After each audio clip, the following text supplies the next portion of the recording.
Hello la team, j'espère que vous allez bien. Moi ça va très bien et je suis ravie de vous retrouver aujourd'hui puisque c'est un épisode boulette de paye. Et dans cet épisode, pour ceux qui nous rejoignent, n'hésitez pas à vous abonner d'ailleurs, parce que comme ça vous aurez du contenu régulièrement.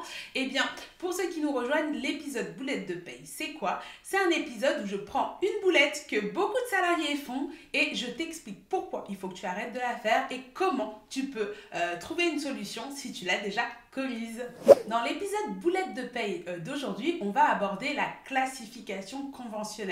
Et malheureusement, il y a énormément de salariés dans le monde du travail qui ont une classification conventionnelle à côté de leur pompe. Ça ne va pas du tout et je vais t'expliquer en quoi ça peut avoir beaucoup de répercussions sur ta carrière et donc pourquoi il faut que tu arrêtes absolument ça. Déjà, c'est quoi exactement la classification conventionnelle? La classification conventionnelle, comme son nom l'indique, parle de convention collective. Et pour ta classification, eh bien, il faut savoir que chaque convention collective va concocter sa petite tambouille pour parler de classification. Cette tambouille, elle va être composée de ton statut. Et dans ton statut, on peut retrouver cadre, agent de maîtrise, employé, ouvrier. Et j'en passe, il peut y avoir différentes catégories de statut professionnel. Tu peux aussi retrouver une autre classification qui va être plutôt liée au poste que tu occupes et à tes compétences. Et du coup, dans ces classifications, on en trouve à boire et à manger. C'est-à-dire que tu vas avoir un échelon, un indice, un coefficient, un niveau. Chaque convention collective fait sa petite tambouille et va trouver des termes pour définir des groupes de personnes qu'on va associer à la même catégorie avec des différences de niveau, d'échelon, etc. Certaines conventions collectives sont beaucoup moins regardantes, on va dire, et du coup, elles vont faire très peu, voire pas du tout de classification, c'est pas du tout obligatoire. En revanche, les catégories, elles restent quand même présentes et souvent, on a au moins la distinction cadre-non cadre dans la plupart des conventions collectives. Ok, on a compris à peu près ce que c'était la classification conventionnelle. Mais au fond, ça sert à quoi? Eh bien, ça sert à te catégoriser en fonction du poste occupé, ton niveau de responsabilité, d'autonomie, ton niveau aussi de compétences et de connaissances. Et ça va permettre de faire une hiérarchie. Et souvent, ce qui est associé à ces catégories et ces classifications conventionnelles, ça va être des niveaux de salaire minimum. Tu n'es pas sans ignorer qu'en France, il y a un salaire minimum. Et ce salaire minimum, on l'appelle SMIC. Et en ce moment, en mois brut, il est à 1709,28 €. Mais ta convention collective, en fonction de ta classification, peut définir des salaires minimums plus élevés que le SMIC. Parfois, elle est tellement pas à jour que ces salaires minimums sont inférieurs au SMIC qui évolue peut-être plus régulièrement comme il est plus connecté à l'inflation, etc. Et bien, dans ces cas-là, si la convention collective est moins favorable que le SMIC, ben c'est le SMIC qui s'applique. Mais tu comprends bien que ça va avoir plusieurs répercussions sur toi si ta classification conventionnelle est erronée. Maintenant qu'on est au clair sur cette histoire de classification conventionnelle, ce qui est important de comprendre, mais c'est pourquoi et comment on fait une boulette de paye liée à sa classification. Eh bien, t'es pas sans ignorer non plus que dans le monde du travail, personne, ou presque, ne respecte strictement une fiche de poste. Par principe, moi je trouve même que les fiches de poste, c'est pas très cohérent parce qu'une fiche de poste, ce sera toujours la photographie à un instant T de ce qui se passe. Pourtant, la vie, c'est pas figé. Et du coup, les choses évoluent, il y a plein de choses qui peuvent arriver, ce qui fait que naturellement, ton poste va évoluer et que tu vas être amené à prendre des tâches, des niveaux et des responsabilités différentes au quotidien. Mais peu à peu, il y a souvent une espèce de dérive qui arrive et généralement, toi, tu n'as pas forcément pensé à renégocier avec ton employeur le fait que ta classification conventionnelle, elle évolue. Et c'est pour ça que énormément de personnes se retrouvent avec une classification conventionnelle complètement à côté de leur pompe. Mais c'est quoi alors les risques d'avoir une classification conventionnelle erronée? Au fond, si on n'appartient pas à la bonne catégorie, est-ce que c'est si grave que ça? Eh bien, le premier risque que tu cours en ayant une classification conventionnelle erronée, c'est le plus évident, c'est que tu risques d'être sous-payé par rapport à ton niveau réel de qualification, de compétences, etc. Il faut savoir, comme je te disais tout à l'heure, que la classification conventionnelle elle va avoir tendance à indiquer des salaires minimums. Et ces salaires minimums, ils sont croissants, c'est-à-dire que plus on va te définir comme quelqu'un de très qualifié, ayant un fort niveau de responsabilité, étant amené à avoir besoin d'un fort degré d'expertise et plus à ce moment-là, eh bien, on va mettre un salaire minimum qui est bien plus élevé que le SMIC. Si ta classification elle est erronée, admettons que tu es à un niveau junior, débutant, un petit peu classé comme ça, alors qu'en réalité, tu es le directeur de la boîte, que tu prends plein de décisions en toute autonomie, que tu as un fort niveau d'expertise, eh bien, ton employeur n'est obligé par rapport à ta classification que de te payer ce minimum-là. Alors qu'en réalité, sans même que tu n'aies besoin de négocier, tu aurais pu être à un salaire minimum bien plus haut. Et donc, c'est pour ça que c'est important de faire attention à cette classification. Et pour ça, j'ai aussi envie de te soumettre l'anecdote d'un de mes clients que j'avais été amenée à conseiller, qui a été embauché en fait à une classification inférieure à la sienne. En revanche, au niveau du salaire, il était bien payé au-dessus du minimum de cette classification conventionnelle. Sinon, il n'aurait probablement pas signé. Mais ce que je lui ai expliqué en regardant son bulletin, c'est que, en fait, avec ce salaire-là, il était au minimum de la classification à laquelle il aurait dû être normalement. Pour faire plus simple, par exemple, il était cadre 3.1, mais en réalité, il aurait pu être cadre 3.3. Et le salaire minimum pour un cadre 3.3, c'est le salaire qu'on lui a donné. Et malheureusement, en restant sur un poste de cadre 3.1, eh bien, ce qui va se passer, c'est que demain, quand il va vouloir renégocier son salaire, eh bien, il va falloir qu'il renégocie, qu'il aille voir son employeur, qu'il fasse un petit peu le bras de fer pour avoir cette augmentation-là. Alors que s'il avait bien été embauché à la classification 3.3, sachant qu'il était déjà au salaire minimum de la grille, et bien quand la grille est revalorisée automatiquement, par exemple, tous les ans ou à la prochaine négociation des syndicats, son salaire aurait été augmenté de manière automatique et l'employeur n'aurait eu aucun autre choix que de l'augmenter. En plus de ça, il aurait aussi pu aller renégocier pour avoir des sous en plus parce que cette augmentation automatique a in fine assez peu de valeur parce que souvent ces augmentations-là, elles courent un peu comme l'augmentation du SMIC, de l'inflation, des choses comme ça, mais c'est pas non plus ça qui vous fait level up de ouf, sauf si, bien sûr, vous augmentez de classification conventionnelle. Par exemple, tu étais agent de maîtrise 2.3, tu passes cadre 3.1. Généralement, le salaire minimum d'un agent de maîtrise 2.1 qui passe 3.1, cadre 3.1, eh bien, est bien plus élevé ou nettement plus élevé en tout cas.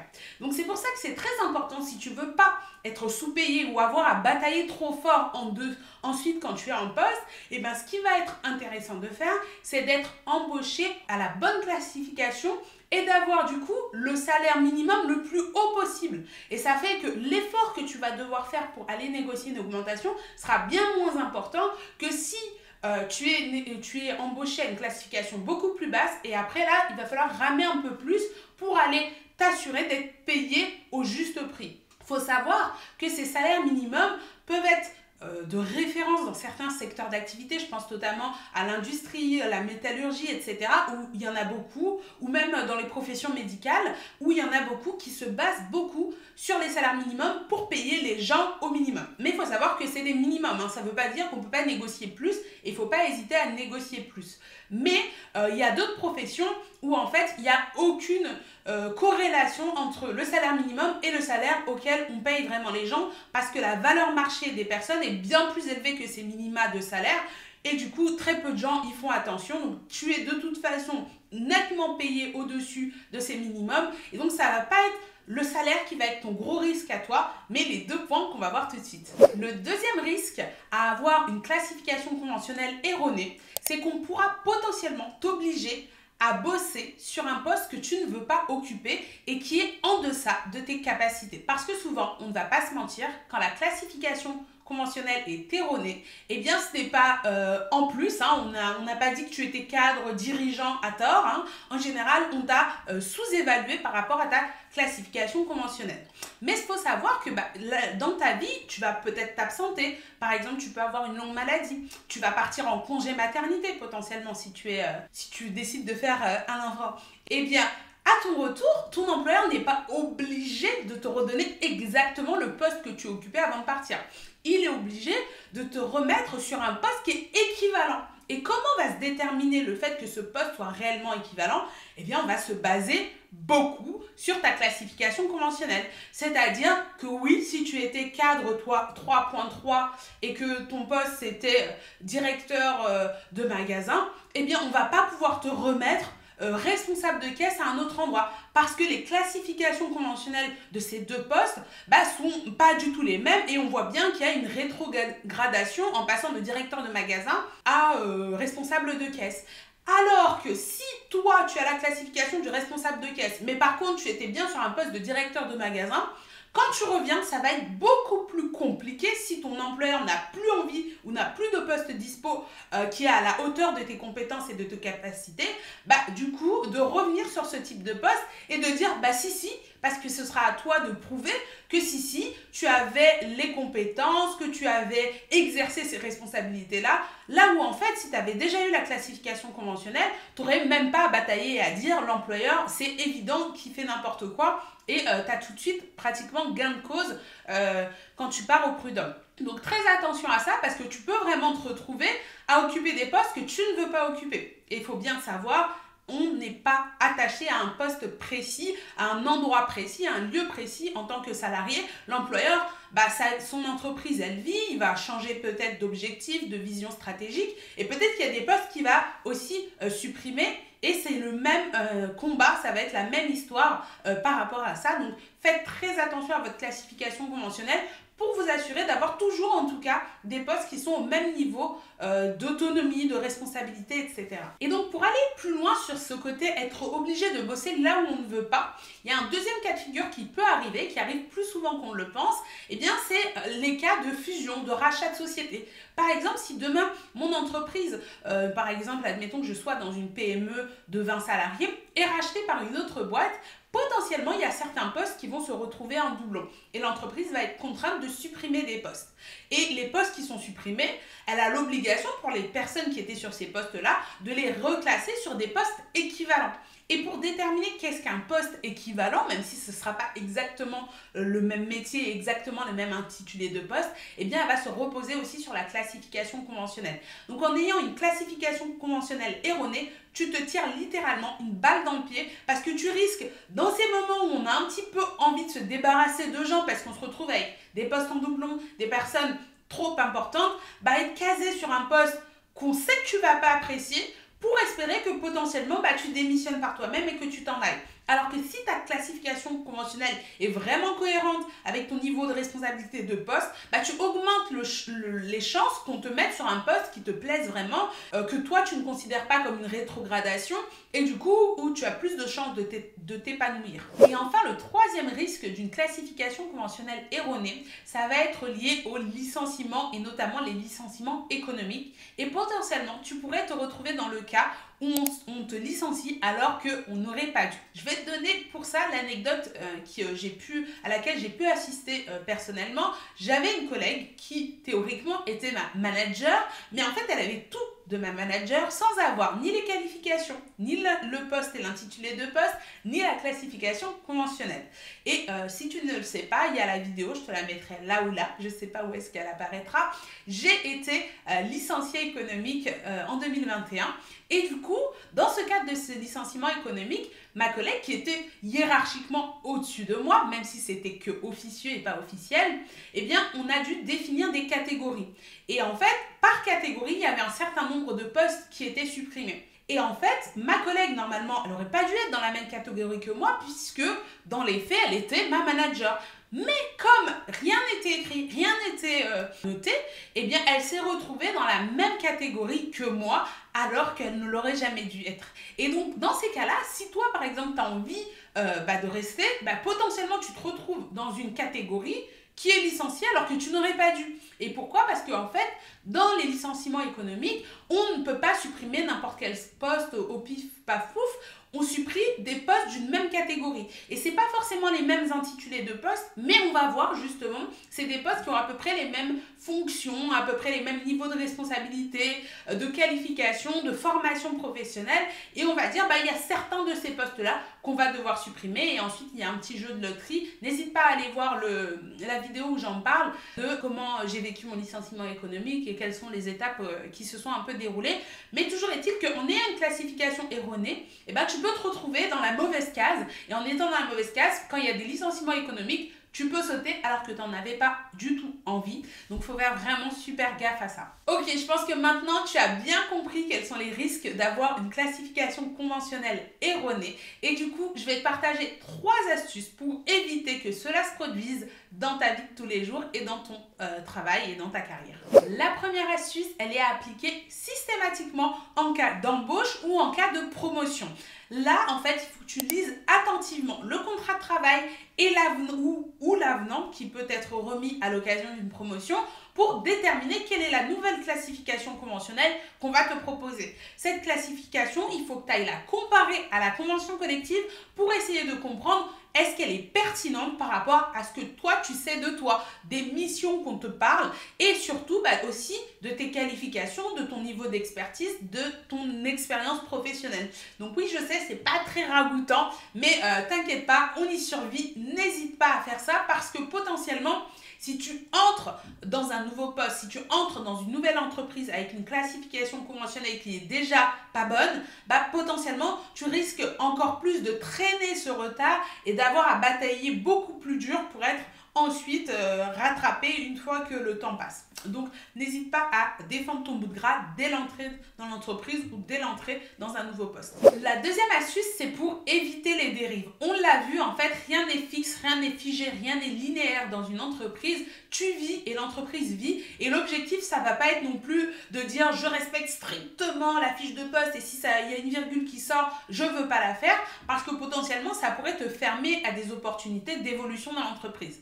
Mais ce qu'il est important de faire, c'est de dater. Par exemple, tous les ans, au mois de janvier, tu prends un petit peu les missions que tu as pu prendre en charge toute l'année au cours de l'année et tu compares à la convention collective pour voir s'il y a lieu ou pas de renégocier ta classification conventionnelle.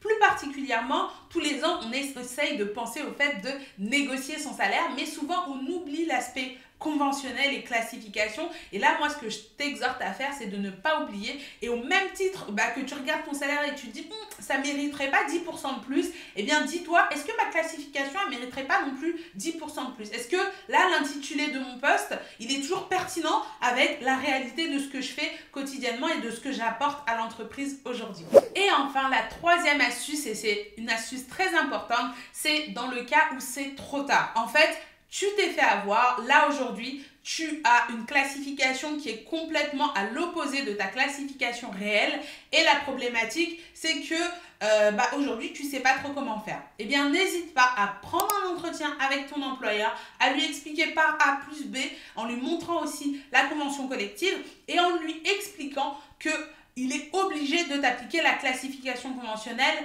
correspondante. Faut pas hésiter, s'il veut rien entendre non plus, à faire valoir tes droits en justice.